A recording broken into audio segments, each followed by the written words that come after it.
Mr. President. Senate Leader. Mr. President, I move to proceed to calendar number 168, H.R. 5371. Clerk will report. Motion to proceed to calendar number 168, H.R. 5371, an act making continuing appropriations and extensions for fiscal year 2026 and for other purposes. Mr. President, I understand that there is a bill at the desk that is due for a second reading. The Leader is correct. The clerk will read the title of the bill for the second time. S3012, a bill to appropriate funds for pay and allowances of accepted federal employees for periods of work performed during a lapse in appropriations and for other purposes. Mr. President, in order to place a bill on the calendar under the provision of Rule 14, I would object to further proceeding. Objection is heard, so the item will be placed on the calendar under Rule 14. Thank you, Mr. President. Mr. President, this morning we will offer my Democrat colleagues yet another opportunity to vote to reopen the government. To vote to reopen the government with a clean, nonpartisan CR. That's right.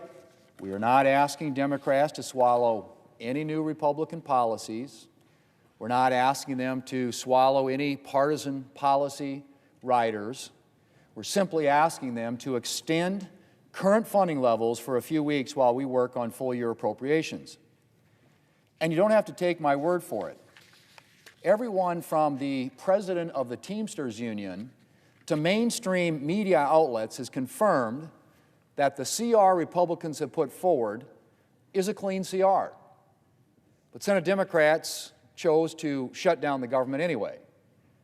Now, Mr. President, Democrats' ostensible reason for their 16-day shutdown is because they want Republicans to agree to bail out the health care mess that Democrats created, first with Obamacare, and then by passing and then sunsetting enhanced Obamacare tax credits that were put in place for the COVID emergency, which I think, as we all know, is long behind us. And despite the fact that we're only in this position because of Democrats' poor policy choices, Republicans are ready for that discussion. I'm ready. My colleagues are ready. The Speaker and the President are ready. But, Mr. President, only once we've reopened the government. We're not conducting negotiations in a hostage situation. And we're not going to pay $1.5 trillion ransom to get Democrats to reopen government operations. That's right, Mr. President, $1.5 trillion. That's what Democrats are demanding. Between their Obamacare bailout and the other partisan policies that they've included, they want a $1.5 trillion ransom to reopen the government for a handful of weeks. Now, to put that number in perspective, that's the equivalent to almost 1/4 of the entire 2024 federal budget. Again, just to reopen the federal government for a handful of weeks. Now, think about that, Mr. President. Their proposal, $1.5 trillion in new spending, free health care benefits for non-citizens, to open the government until October 31st. That's what their proposal is. So literally, the American taxpayer is supposed to pay $1.5 trillion so that the Democrats can open the government until Halloween, 2 weeks from now. $1.5 trillion for 2 weeks. That's what we're talking about here. Now, just imagine this for a minute, Mr. President, what might happen if we pay that ransom and agree to the Democrats' $1.5 trillion demand. Well, what's going to happen the next time we need a continuing resolution? How much are Democrats going to demand then? Will we have to add another $1.5 trillion every time we want to fund the government? And they want to do it for 2 weeks. $1.5 trillion for 2 weeks. I mean, where does this end? When taxpayers and our economy have been totally destroyed by Democrats' profligate spending, is that where it ends? No, Mr. President, while I am more than happy to discuss ways to alleviate Democrats' health care mess, we're not paying $1.5 trillion, a $1.5 trillion ransom to reopen the federal government. Now, Mr. President, as frustrated as I am with their continued refusal to reopen the government, I do have to say that I have some sympathy for Senate Democrats. While they may claim health care as the driver of what they're doing, we all know that the primary reason we're in this mess is because Democrats' far-left base demanded a showdown with President Trump. Just 7 months ago, the Democrat leader voted with Republicans to keep the government open because he said, while he didn't like the CR, a government shutdown would be, quote, much worse. Far worse, end quote. But he caught a whole lot of flack for that decision from the far left. And so now, he's leading the shutdown charge. He's not the only Democrat who voted to fund the government march. He's now a member of the shutdown brigade. But, Mr. President, no matter how much pressure their far-left base is exerting, we still need some Democrats to do the right thing. It would take just a handful of Democrats to reopen the government. Just a handful of Democrats to enable us to resume paying air traffic controllers, law enforcement officers, and all of the other federal workers. Just a handful of Democrats to get the federal government working again for the American people. Later today, Democrats are going to have another opportunity to make the right decision. Two opportunities, in fact. They're going to have a chance to vote on the clean, nonpartisan CR, which, as I said, in the past sits right there at the desk, which has passed the House of Representatives. We can pick this up with 5 more Democrat votes, pass it today, send it to the President signs it into law, and the government reopens. So they're going to have a chance to vote on that yet again. And they're going to have a chance to vote to advance full-year defense appropriations legislation, so that if we can't reopen the entire government, we can at least make some progress toward securing paychecks for our troops and for defending our country. Just last week, the Senate passed the National Defense Authorization Act, which is essential legislation, something that we do every year to authorize defense spending and to authorize a pay raise for our troops. So this is Democrats' chance to make good on that promise by funding the raise. The authorization bill authorized it. The defense appropriations bill that we will vote on here later today will actually fund that raise so our troops can get paid. Now again, I realize that Democrats' far-left base is rallying in D.C. this weekend, which puts extra pressure on Democrats. But I hope that they'll do the right thing anyway and vote to reopen the government. All we need is 5. Bill's right there.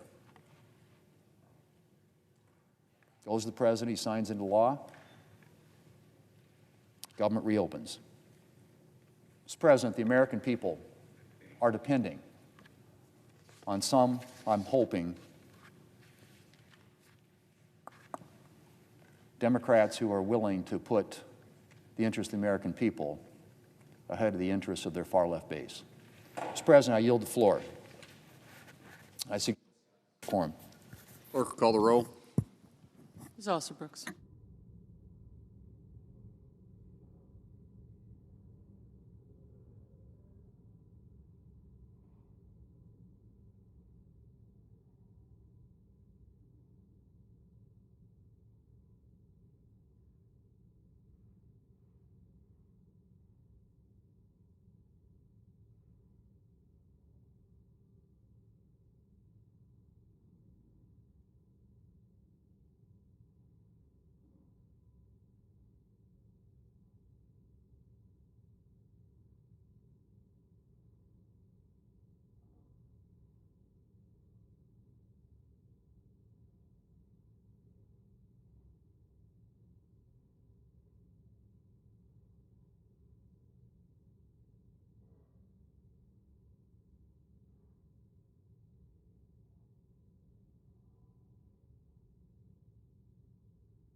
President, Democrat Leader, we in quorum. I ask unanimous consent the quorum be dispensed with. without objection. So, Mr. President, another week has passed, and the Trump shutdown drags on because Republicans refuse to work with or even negotiate with Democrats in a serious way to fix the health care crisis in America. Let's be clear. Republicans are demanding something that hasn't happened in previous negotiations. They're saying our way or the highway. No negotiation, no Democratic input. This is a highly partisan bill. And they want us to pass this partisan CR that has zero bipartisan inputs, zero conversation, and frankly, zero relief for so many Americans who are afflicted by the health care crisis, which grows deeper and deeper, that crisis, each day. For the last month, the Republican leader's favorite number has been 13. He keeps citing 13 CRs that we passed when I was majority leader. Of course we did. What he fails to mention, I'm not sure he forgets or he's deliberately trying to ignore it, is that those 13 CRs were the product of bipartisan negotiation, of serious conversation. We had to make changes in those bills when our Republican colleagues suggested it. They were in the minority, but they had a right to be heard, a right that has been completely shut out for Democrats under this new Republican majority. It's a new way of doing things, and it's led to the Trump shutdown, aided and abetted by Senate Republicans.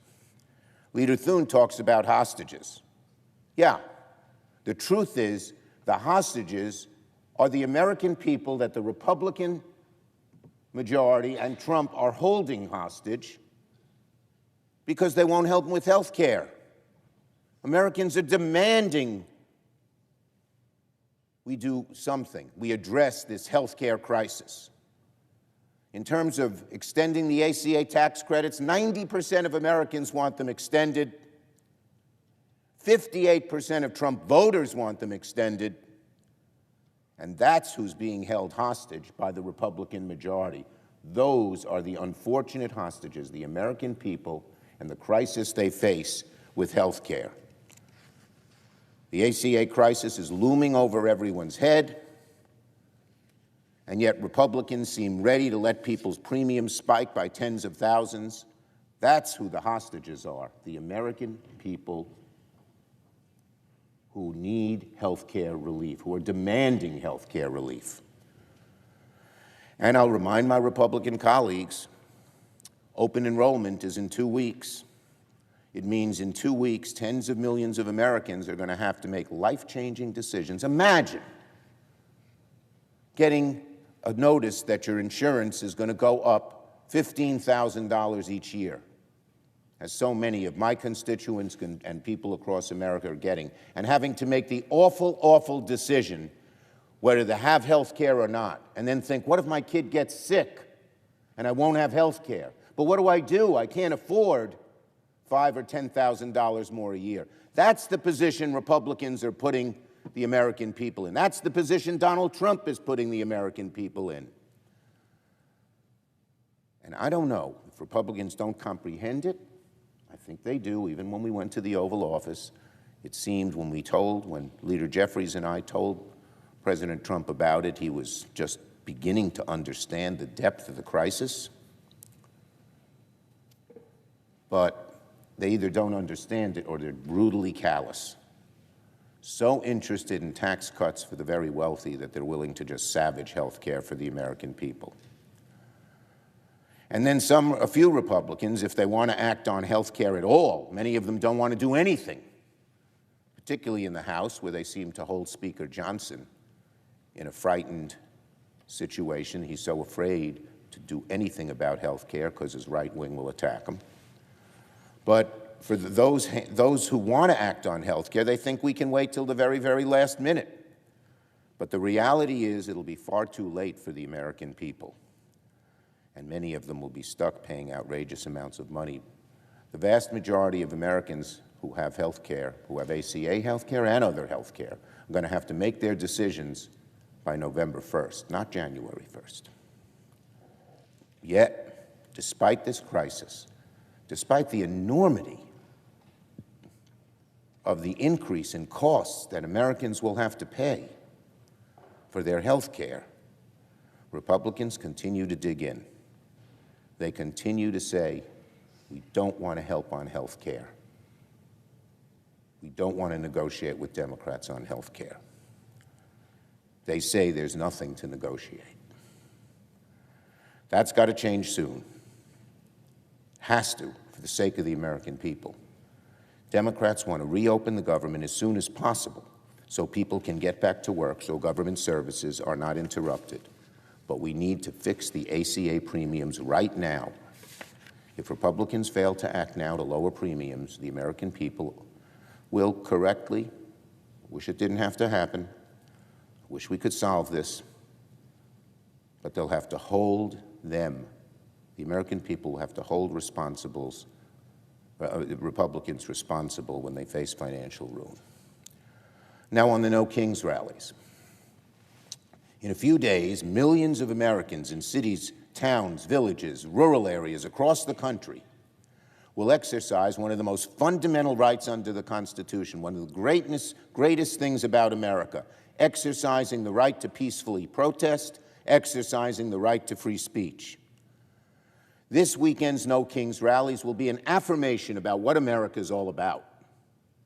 We are a democracy in America. We have no kings, despite the fact that Trump has even said he wants to become one and is acting in ways that are a threat to our democracy.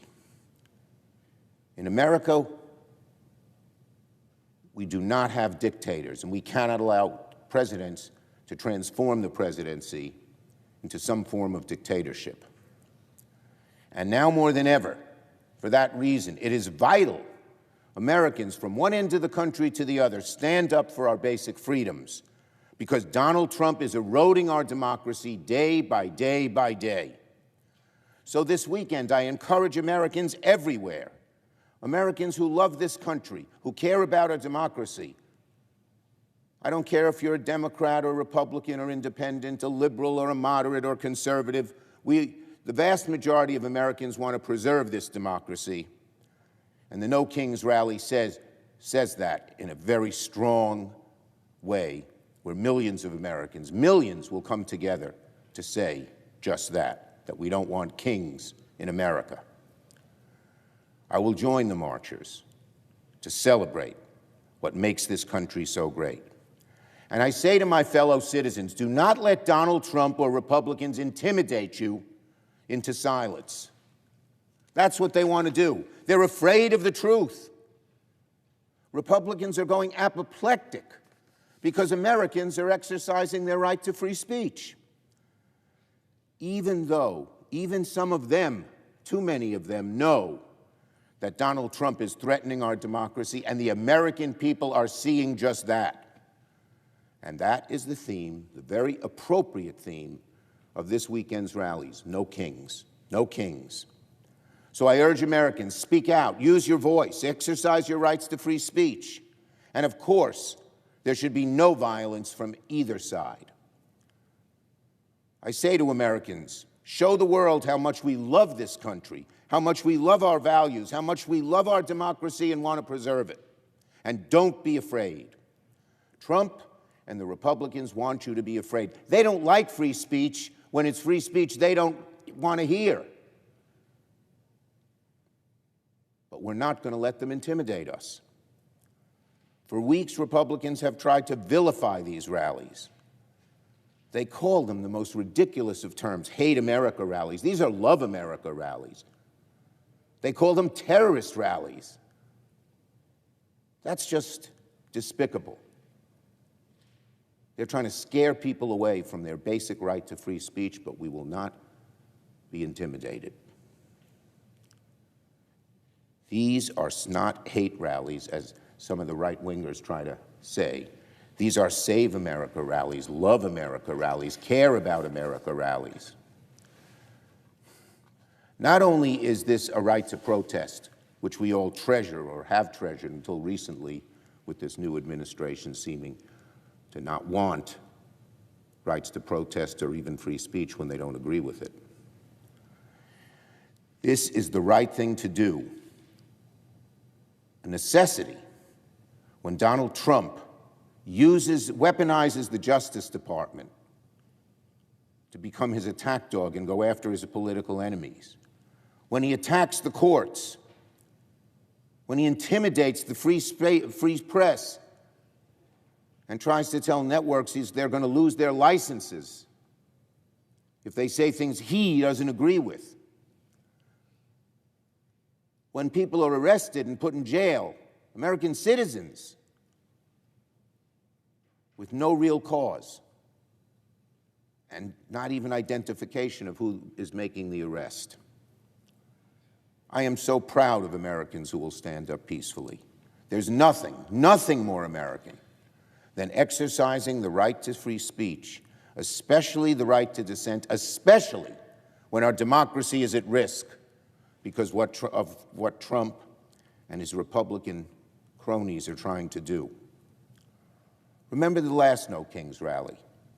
We saw millions of people, all backgrounds, all corners of the country, gathering peacefully. We saw American flags as far as the eye can see, and that's natural. The American flag stands for free speech. The American flag stands for the right to peacefully protest, even if Trump and his cronies don't even understand that or don't want to understand that. At these rallies, we saw people who love this country. We saw people who want to stand up for American values. We saw people who want to preserve our precious democracy. And that, sadly, is what many Republicans want to silence. We will not be silenced. Donald Trump and many Republicans in Congress are using intimidation, lies, bully tactics to prevent people from standing up, speaking out, exercising our precious constitutional rights. But I say again to every American out there who wants to participate in these weekend rallies, do not let Donald Trump or Republicans intimidate you into silence. That is what they want. That is how dictators evolve, when good people of all different beliefs and backgrounds stay silent. No King's Day says we will not stay silent.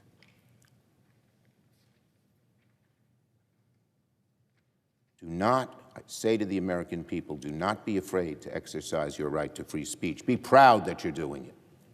Do not be afraid to peacefully protest against Donald Trump's eroding of our democracy, and do not be afraid to show how much you love this beautiful democracy, as the Founding Fathers called it, God's noble experiment. We have to keep this precious democracy. Now on the young Republicans, another sad chapter in how the Republican Party has devolved over the last few years. It's been 2 days since Politico published a horrifying story revealing thousands of private messages containing racist, sexist, and violent comments from prominent members of the Young Republicans organization. And yet, President Trump and the Republican leadership has remained silent. There's nothing but radio silence from Republican leaders who seem to claim they worry about combating political violent rhetoric. The silence from Republican leaders in the face of Hitler jokes and gas chamber jokes is deafening. Where are they? When they don't like somebody who says something on the left, they're the first to criticize them. Well, this is one of the nastiest, most vicious things that we have ever seen written by young Republicans, no less, and the Republican leadership, including President Trump, is silent. As I said, Republicans never miss a chance to preach about violent rhetoric when it comes from the other side, and of course that should be condemned. But now that it's coming from their own ranks, they're silent. Some Republicans seem to even excuse this vile behavior. This is amazing. The Vice President of the United States, no less, J.D. Vance, dismissed the messages as just a college group chat. Can you imagine if it was a group of people on the left saying some things, if he'd say the same thing? A college group chat? Does J.D. Vance really think glorifying Hitler and gas chambers is just a silly joke? Imagine if it came from the other side. We all know that Vance would be losing his mind right now. He'd be all over Fox News, decrying it. But now, since it's coming from his own ranks, he's just excusing it. Despicable, disgraceful, shameful. No matter if you're a Republican or Democrat in the middle, we all must condemn this nasty behavior and make it clear. This type of vicious rhetoric is unacceptable in America. And finally, on Gateway.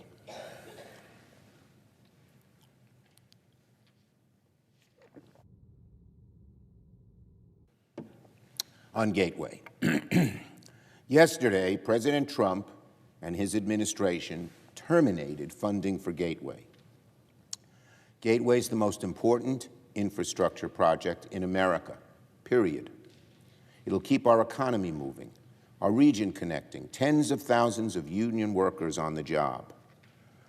Donald Trump is trying to kill it again in pure spite and with sheer stupidity. It's petty revenge politics. And who gets hurt? It's going to screw over hundreds of thousands of New York and New Jersey commuters, choke off our economy, kill good-paying jobs. It affects New Jersey. More people use it to commute from New Jersey than from New York. What Trump has done on Gateway is vindictive, reckless, and foolish. And if Donald Trump thinks he can use New Yorkers, New Jerseyites, commuters, small businesses, union construction workers, and the first responders as political pawns, it will backfire on him spectacularly. We will fight the president on this in every way to preserve this crucial, vital infrastructure project, crucial and vital to New York, New Jersey, the Northeast economy, and the whole American economy. I yield the floor.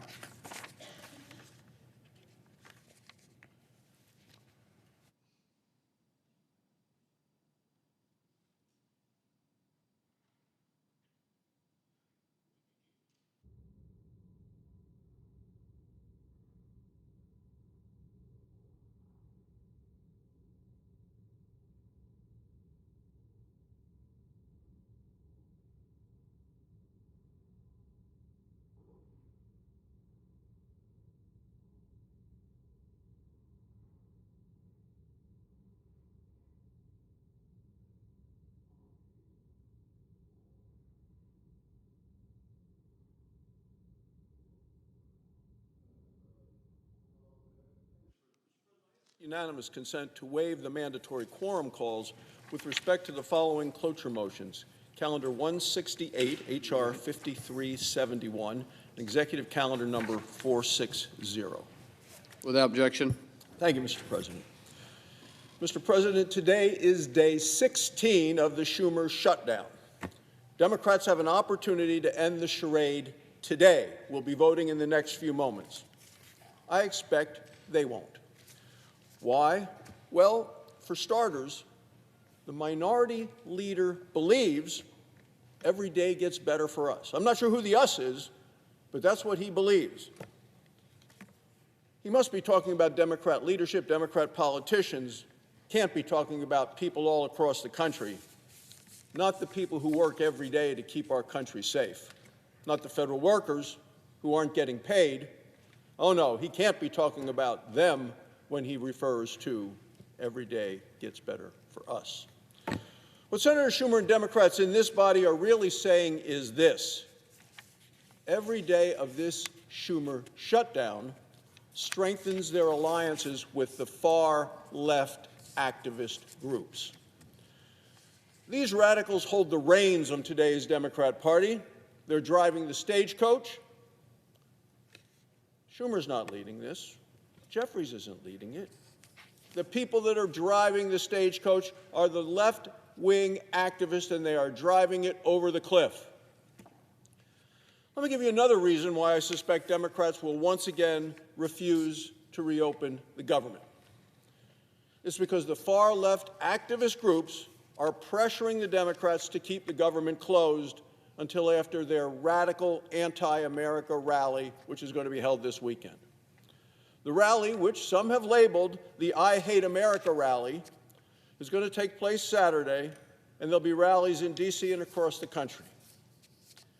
We've just heard from the minority leader on the floor inviting people to attend these rallies, to participate, what I have referred to and others have as the I Hate America rally. He is a cheerleader for these far-left activist groups and their causes. All these rallies are going to be led by the far-left activists, and all will be calling on the Democrats to keep the government closed. And the Democrats in this body are beholden to every single one of these far-left activist groups, groups like, quote, #ResistTrump and American Atheists. So here's a headline from Politico. Chuck Schumer's critics are satisfied for now.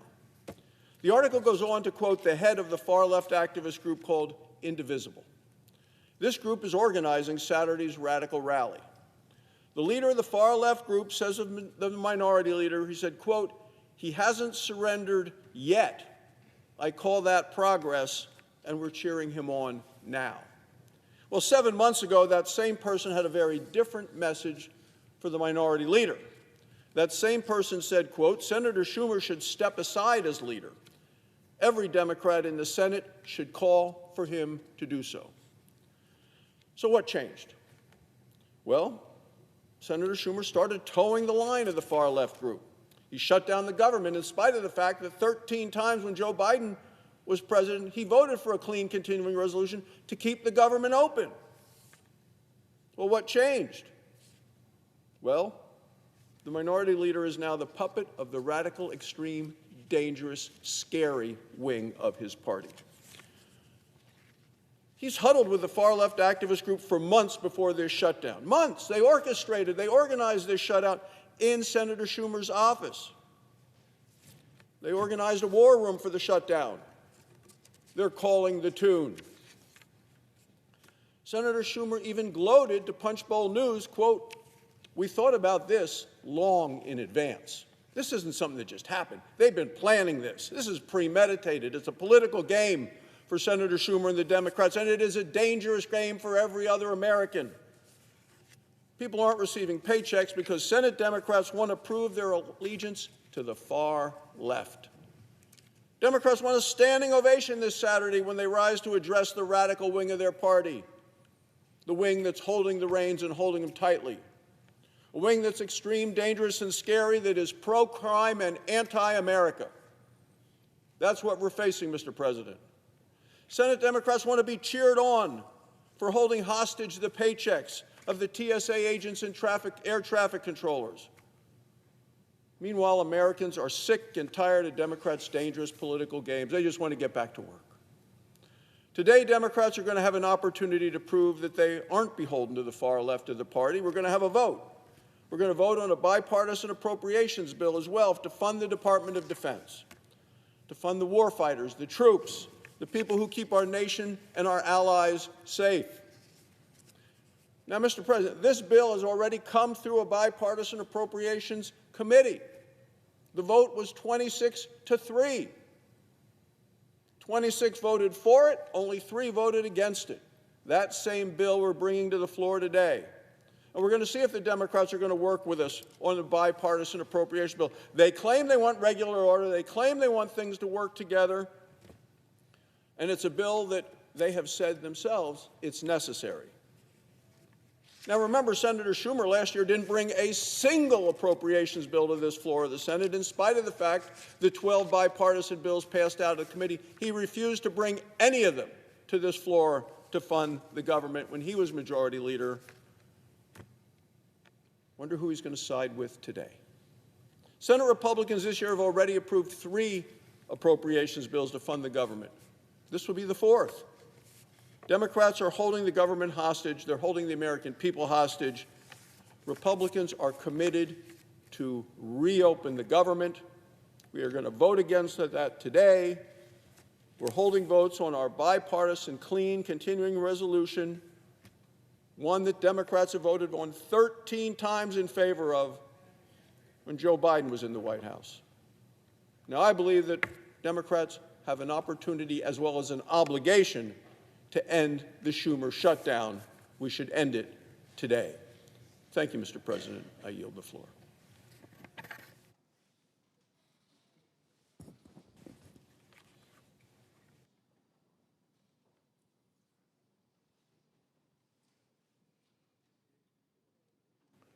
Mr. President.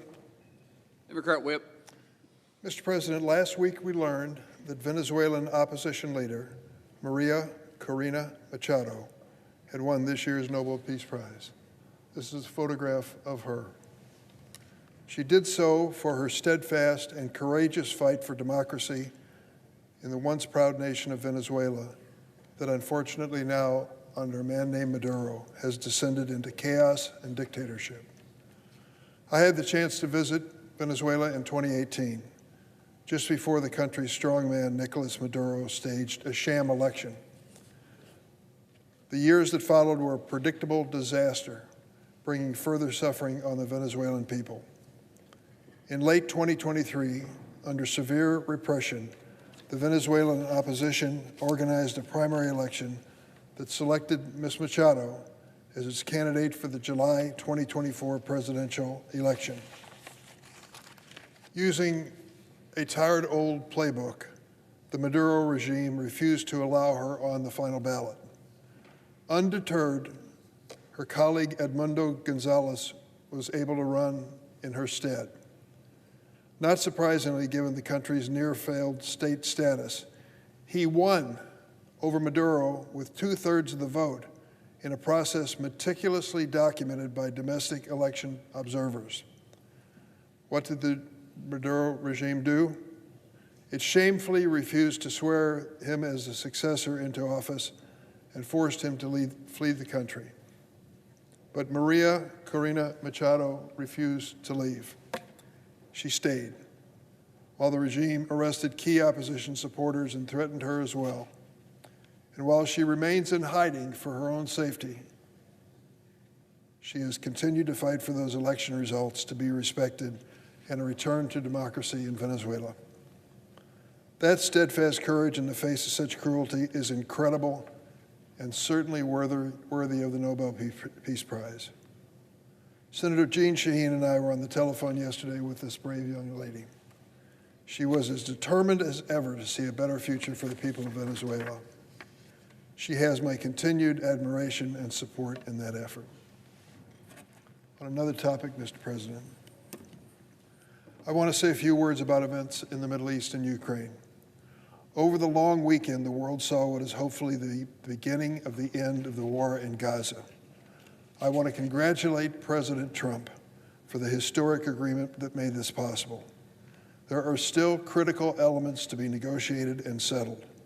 But the first phase, which included the release of the Israeli hostages and a ceasefire, is a good faith start to a more inclusive agreement. It won't be easy. The remaining steps will be difficult and require sustained attention from President Trump and our allies that help make the beginning of this agreement a reality. As New York Times columnist Tom Friedman wisely wrote this week, and I quote him, "You don't have a second to rest. As someone who wants you to succeed, I have to remind you, as hard as the first state was, you've not seen the hardest yet." I agree. There's been so much pain and suffering sparked 2 years ago from Hamas's brutal October 7th attack and the ensuing war, and it'll take a long time, if ever, to heal. But this is the best chance in a long time toward a more hopeful future where both people, Palestinians and Israelis, can live in peace. Similarly, I hope President Trump will now focus momentum from these events and equal attention on seeking an end to the war in Ukraine. I've said before, I don't begrudge President Trump for trying to engage Russian President Putin to negotiate an end to this terrible conflict. But it should be clear to everyone, and I hope it's clear to President Trump, Putin isn't interested or serious. In fact, Putin has only increased his deadly attacks on Ukraine since good faith outreach by the United States. Similarly, it's long overdue that the Senate pass bipartisan Russian sanctions, a bill that now has 80 bipartisan sponsors, a bill I'm happy to support. Putin only responds to force, military or economic, and it's time for the President and the Congress to stand behind the people of Ukraine and to increase this pressure on President Putin. Mr. President, on a separate matter, I'd like to respond to the comments made by my colleague and friend, Senator Barrasso from Wyoming, on the floor this morning. Why is this government shut down? Why? What is the reason for it? The President's party is in control in the White House, in the House, and in the Senate, and yet we've stopped and the government shut down. Why? Because there's a fundamental issue we're trying to resolve for the good of the American people. And what is it? Well, let me give you an illustration. What if I told you, if you live in Illinois, that October 27th, your health insurance company is going to send you a notice at your home. It's going to announce what's going to happen to your health insurance premiums on your insurance on January the 1st of this coming year. It's also going to tell you, for many people, there's going to be a dramatic increase. Dramatic. 114%. Your premium is going to more than double.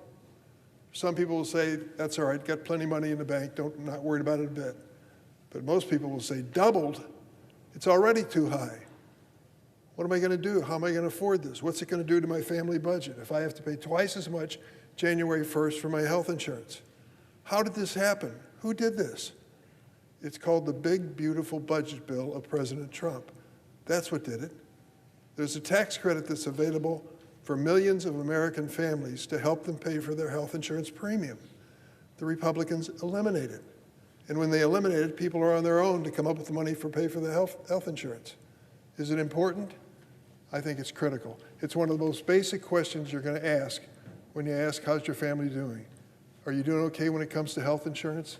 If you had an unexpected large medical bill, do you have insurance to cover it? Well, for thousands, maybe millions of Americans, the new health insurance plan is going to be too expensive for them to pay the premiums. So what do? Well, you look for a plan that has a lot of money out-of-pocket expenditures by the people who are covered. It's the skinny policy, only in catastrophes and calamities. And that, unfortunately, is all you have. And in the meantime, you're in a situation where your family tomorrow may face a medical bill which could break the bank. That's what it comes down to. That's what this shutdown is about. We believe the Republicans should help us in helping the families across America. As I said, October 27th is a day of reckoning in Illinois for people who are policyholders there. It's going to happen across the United States. It's a policy they created on the Republican side, and we should work with them to change it. The sooner, the better. I yield the floor. The clerk will report the motion to invoke cloture. Cloture motion. We, the undersigned senators, in accordance with the provisions of Rule 22 of the Standing Rules of the Senate, do hereby move to bring to a close debate on the motion to proceed to calendar number 168, H.R. 5371, an act making continuing appropriations and extensions for fiscal year 2026 and for other purposes, signed by 17 senators.